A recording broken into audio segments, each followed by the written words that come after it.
Welcome to the journey into one of Thailand's most mesmerizing natural wonders, Phraya Nakhon Cave. Nested along the pristine coastline of the Gulf of Thailand, this enchanting cave holds within its depth of history, mystery and natural beauty. Many stories have been told about this place, but I, the local traveler, will show you around and reveal the truth. The cave is located in Kharuehat National Park, and it takes about 1 hour drive from Hua Hin.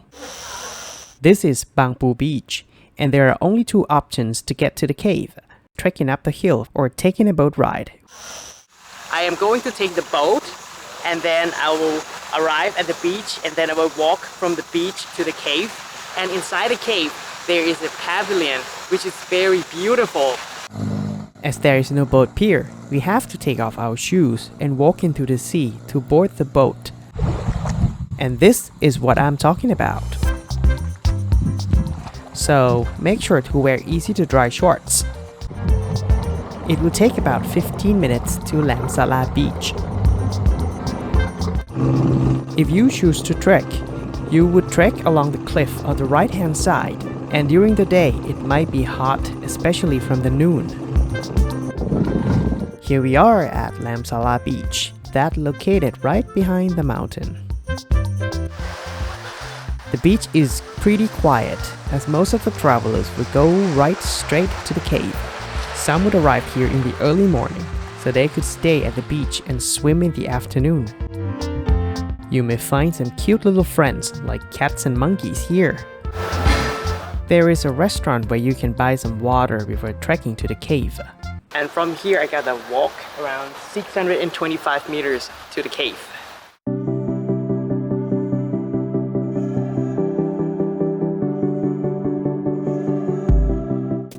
Not far from the beach, there is a well here. It was dug 240 years ago in the reign of King Rama I by the order of Phraya Nakhon, the South Region governor, while escaping the storm during his trip to Bangkok.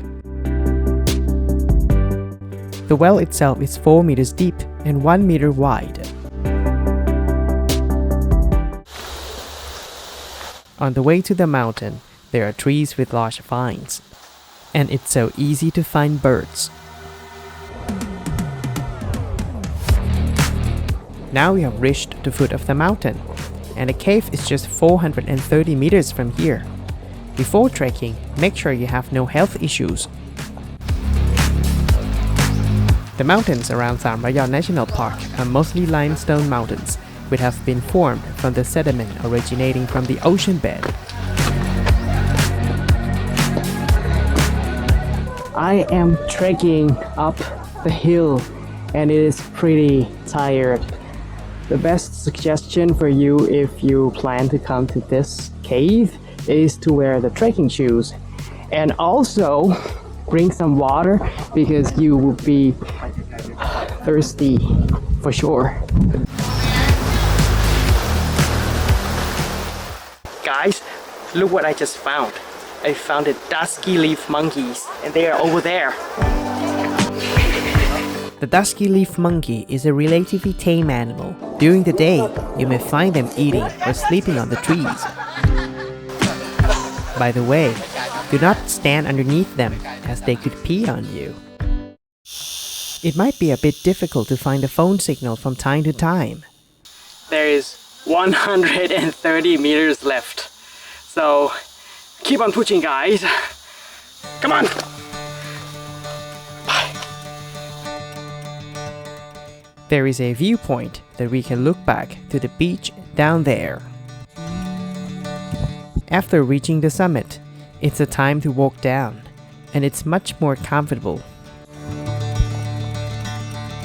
Along the sides, we can find big rocks and trees. This is the entrance of the cave. Wow, it is so beautiful.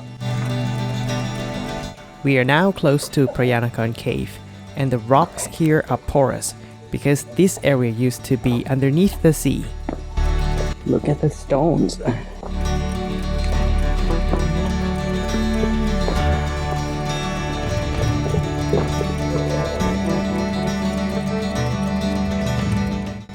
As I walked, I felt like I was in another unfamiliar world, feeling excited and surprised along the way.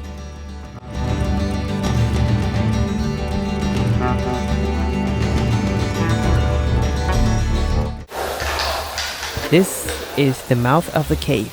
It is so enormous, isn't it? In this cave, we can see various shapes of natural occurring stalagmites and stalactites. This is a stalactite that looks like a waterfall. In Thai, we call it Nam Tok Hang.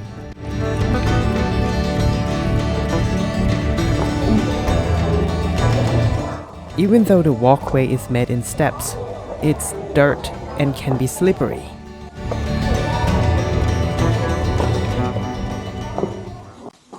This is the first cave hall, and it is beautiful and breathtaking. This is what we call the natural bridge.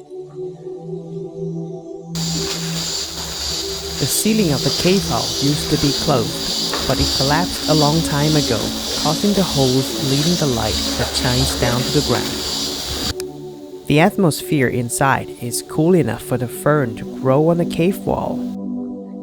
The cave floor is dried, dusty red clay, causing stunning view, making me feel like I'm walking on Mars. There's a pile of rocks that fell from above on the right-hand side. I thought I was in the dragon's den.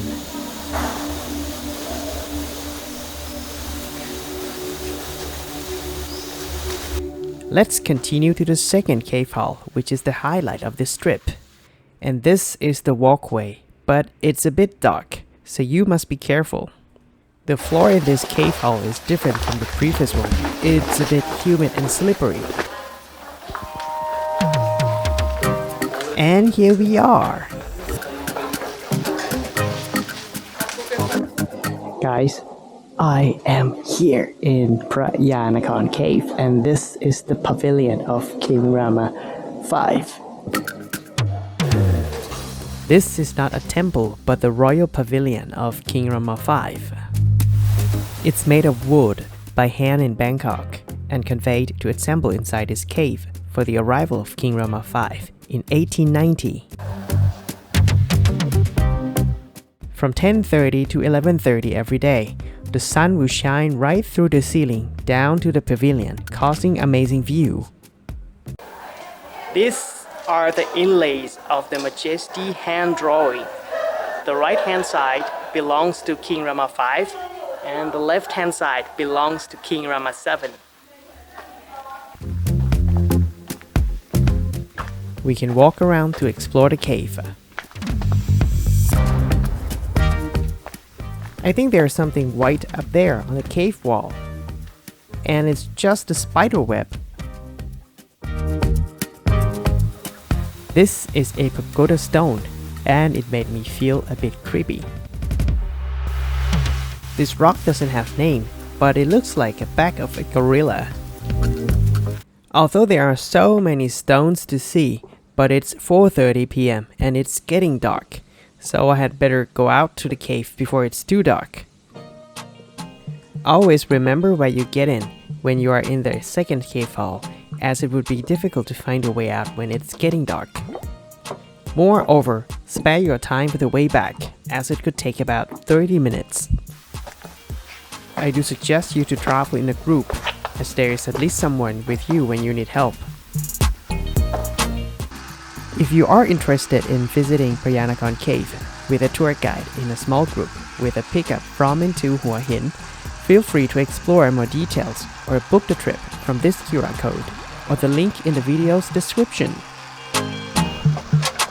And if you like this content, please hit the like button and subscribe to the channel for the upcoming video. Thank you for watching, and see you in the next video.